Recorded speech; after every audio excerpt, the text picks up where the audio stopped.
Satu hadis di mana Rasulullah sallallahu alaihi wasallam pernah bersabda, "Ya'ti 'alan nasi zamanun ru'asa'uhum kal asad wa wuzara'uhum kal dhi'ab wa qudatuhum kal kilab wa katsirun nasi yawma idzin kal aghnam."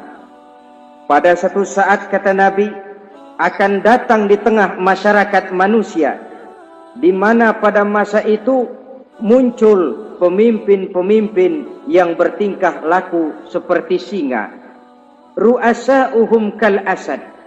Pemimpin-pemimpin mereka bertingkah laku seperti singa. Saudara kenal singa? Saudara boleh periksa. Di mana ada hutan, singa selalu menjadi raja. Padahal hutan belum pernah bikin pemilihan umum. Tapi yang namanya singa tidak pernah peduli. Ada pemilihan umum atau tidak, raja hutan tetap singa. Kenapa? Karena singa menjadi raja di hutan bukan berdasarkan kebenaran, tapi karena kekuatan. Karena kuat, maka dia naik jadi raja. Soal benar atau tidak, soal lain. Maka sebagai akibatnya, setelah si singa ini naik menjadi raja hutan, dia bukan melindungi rakyatnya, malah makanin rakyatnya. Coba saudara lihat di hutan. Kambing rakyat hutan dimakan oleh singa. Ayam rakyat hutan dimakan oleh singa. Sapi rakyat hutan dimakan oleh singa. Inilah akibatnya karena singa naik berdasarkan kekuatan. Setelah naik bukan melindungi rakyatnya, malah makanin rakyatnya. Mental semacam inilah yang dimiliki oleh Raja Namrus laknatullah alaih. Cuma karena rasa ketakutan akan datang orang yang akan menumbangkan kekuasaannya, maka seluruh bayi laki-laki harus dibunuh tanpa dosa apapun. Itu akan datang di tengah masyarakat manusia, muncul pemimpin-pemimpin yang mentalnya seperti singa.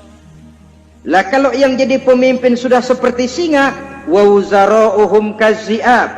Yang jadi wazir, yang jadi menteri, kata Nabi, lagunya seperti serigala. Nyetel ini. Kalau sudah pemimpin seperti singa, yang jadi menteri seperti serigala. Apa serigala itu? Saudara tahu dalam dongeng anak-anak, serigala itu kan binatang yang paling licik. Untuk terang-terangan dia tidak berani karena tidak punya kekuatan seperti sang singa. Maka dia pakai ilmu kelicikannya. Serigala itu kalau ingin makan daging ayam, pakai bulu ayam. Kalau kepengen makan daging kambing, pakai bulu kambing. Pendeknya, serigala binatang yang menghalalkan segala macam cara asal tujuan tercapai. Itulah serigala. Lambang dari sifat kelicikan. Lempar batu, sembunyi tangan. Pengen makan daging ayam, pakai bulu ayam, nyaruh jadi ayam. Pengen makan daging kambing, pakai bulu kambing, nyaruh jadi kambing. Ini akibat dari yang pertama tadi. Pemimpin seperti singa, lalu menteri pun seperti serigala. Efeknya kemudian yang segera menyusul apa? Wa qudatuhum kal kilab. Kalau pemimpin sudah seperti singa, menteri sudah seperti serigala, wa qudatuhum kal kilab, akan muncullah para penegak hukum yang mentalnya seperti anjing. Inna lillahi wa inna ilaihi raji'un. Penegak hukum yang mentalnya seperti anjing itu. Anjing, saudara lihat, anjing akan setia kepada siapa saja yang memberinya daging. Kalau dia disuruh jaga rumah, dia tidak bisa membedakan mana yang maling, mana yang tamu. Biar yang datang tamu, kalau nggak bawa apa-apa, pasti digonggong. Biar yang datang maling, kalau bawa daging, anjing kalem. Pokoknya siapa yang memberi saya daging, itulah majikan saya. Apa kata majikan saya, itulah yang saya laksanakan. Maka hilang kebenaran hukum, hancur norma-norma keadilan. Oleh karena apa? Oleh karena anjing dapat daging.